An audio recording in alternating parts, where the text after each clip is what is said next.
Mungkinkah Pak Menteri, ini angan-angan saya, kosong lapas kita dengan, tadi Pak Wiyadi ngangkat, kalau kita jual saja semua tanah-tanah dan bangunan lapas kita yang di tengah kota, lalu kita pindahkan lapas ini di daerah-daerah perbatasan dengan luar negeri, yang luasannya puluhan hektar, sehingga mereka bisa bertani di situ, sekaligus benteng menjaga kedaulatan negara. Jadi mulai ada lapas yang paling high security sampai dengan yang bisa bercocok tanam. Bagus juga usulannya itu Pak Menteri. Saya mencoba membaca arah pikiran Pak Menteri dengan memulai menampilkan satu slide di halaman 26, tema RKP 2024 mempercepat transformasi ekonomi yang inklusif dan berkelanjutan. Arah kebijakannya 8. Saya coba baca itu semua dan bagaimana arah ini masuk kepada anggaran yang sedang kita susun ini. Kemudian terima kasih untuk kesetiaan dan komitmennya pada prioritas nasional, yang kementerian ini mengangkat 3 prioritas nasional, yaitu prioritas 3, 4, dan 7. Dan inilah pelayanan publik itu. Sebelum saya bicara tentang pagu anggaran yang dimintakan dukungan dari kita, izinkan saya mendekatinya terbalik ini Pak Menteri, yaitu kita mulai dari 22 output yang mau dicapai. Dari output yang mau dicapai itu nanti akan keluar anggarannya. Nah, dengan jalan pikiran seperti itu, lebih nyaman kita bicara pada pagu anggaran yang dimintakan perhatian dari Komisi 3 ini bisa kita sepakati atau tidak. Yang kedua, Kementerian Hukum dan HAM ini bagi saya adalah kementerian yang teramat penting dalam pelayanan publik di Republik ini. Jikalau soal haus masih bisa cari air minum di tetangga sebelah, jikalau masih lapar masih pinjam ke kedai sebelah. Tapi jika haus dan dahaga karena keadilan, tidak ada obatnya kecuali memberikan pelayanan keadilan itu langsung kepada pencari keadilan itu. Jangan dengan jalan pikiran seperti itu, Kementerian Hukum dan HAM adalah berada paling hilir dari soal pelayanan keadilan yang dihasilkan oleh aparat penegak hukum yang tidak bisa kita tolak. Inilah yang kita sebut dengan teman-teman di lapas.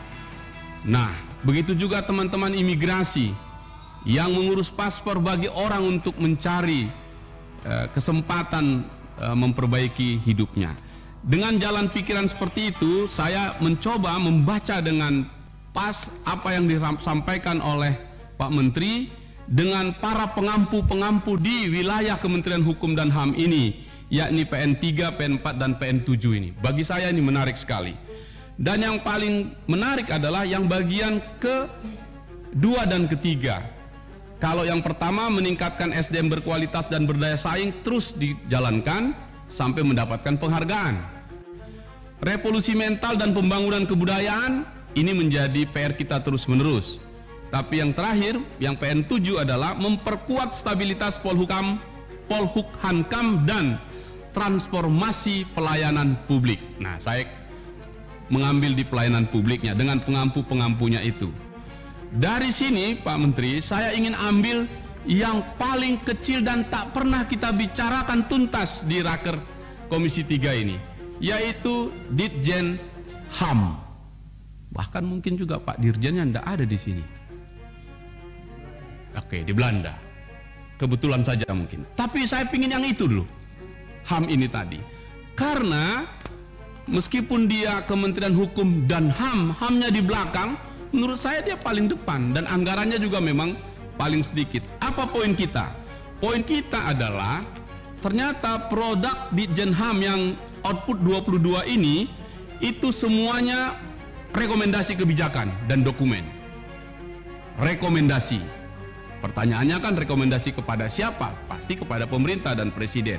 Kedua, yang kaitannya dengan pelayanan publik adalah ini yang dari BPHN. Tadi saudara saya Bang Nasir Jamil sudah bicara tentang sadar hukum, desa sadar hukum. Ini bantuan hukum litigasi 5.984 orang. Bantuan hukum non litigasi 796 kegiatan. dan lembaga sekian banyak. Ini pelayanan publik. Tapi angkanya cukup besar. Mungkin perlu dievaluasi lagi.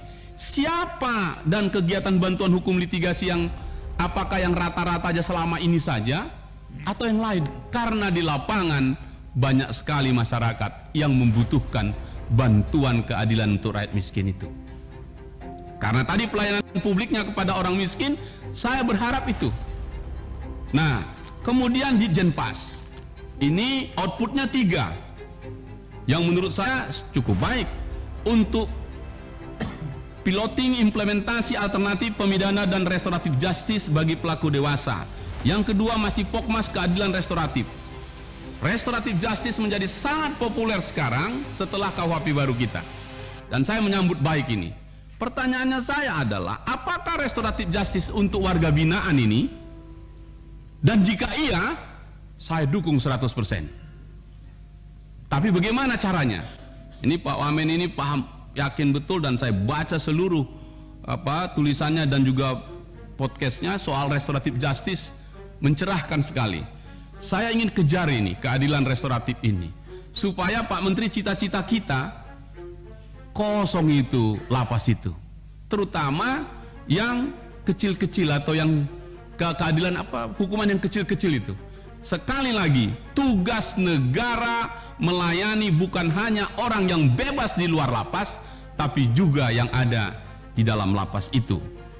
Kemudian Ditjen PP, saya berharap ini tidak usah lagi berubah-ubah lagi Pak Menteri, angka uangnya sudah cukup. KUH Perdata kita selesaikan. RPP untuk pelaksanaan undang-undang KUHP yang 4 ini kita selesaikan karena tinggal 2 tahun lagi persiapan untuk 2 Januari 2026.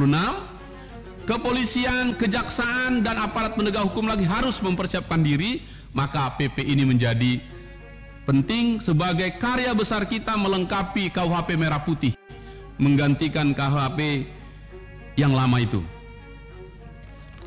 Terakhir, ini pimpinan, saya ingin dengan cara berpikir saya seperti itu, pembahasan pendahuluan ini dengan kerangka RKL kita 10 kegiatan, kemudian prioritas nasionalnya 3. Ayo implementasinya seperti apa, keluar angkanya. Mungkinkah Pak Menteri, ini angan-angan saya, kosong lapas kita dengan tadi Pak Wiyadi ngangkat, kalau kita jual saja semua tanah-tanah dan bangunan lapas kita yang di tengah kota, lalu kita pindahkan lapas ini di daerah-daerah perbatasan dengan luar negeri, yang luasannya puluhan hektar, sehingga mereka bisa bertahan di situ, sekaligus benteng menjaga kedaulatan negara. Apakah pikiran seperti ini bisa menjadi pikiran kita atau dirancang sejak sekarang? Karena memang menurut saya tidak patut lagi lapas itu di dalam kota yang sedemikian sempit dan sumpek seperti di Tanjung Balai, di Sidikalang, di Siantar, dan di tempat-tempat lain. Sangat tidak memadai lagi, karena itu peninggalan atau warisan dari zaman kolonial Belanda, atau kita tambah perbaikannya. Itu saja dari saya pimpinan. Secara umum permintaan pembahasan pagu anggaran pertama ini untuk kita bicarakan lebih detail, saya bersedia untuk memperbincangkannya sampai tuntas, agar anggaran yang dimintakan Pak Menteri bisa kita sepakati bersama untuk tujuan yang mulia, melayani kepentingan publik, yakni rasa keadilan. Karena bagi saya pimpinan, rasa keadilan tidak boleh menemui jalan buntu. Rasa keadilan harus menyentuh garis finish keadilan itu sendiri. Terima kasih pimpinan. Terima kasih Pak Hinca. Jadi cukup menarik usulannya Pak Hinca ini. Jadi dibuat seperti Nusa Kambangan gitu ya. Jadi mulai ada lapas yang paling high security sampai dengan yang bisa bercocok tanam gitu. Bagus juga usulannya tuh Pak Hinca.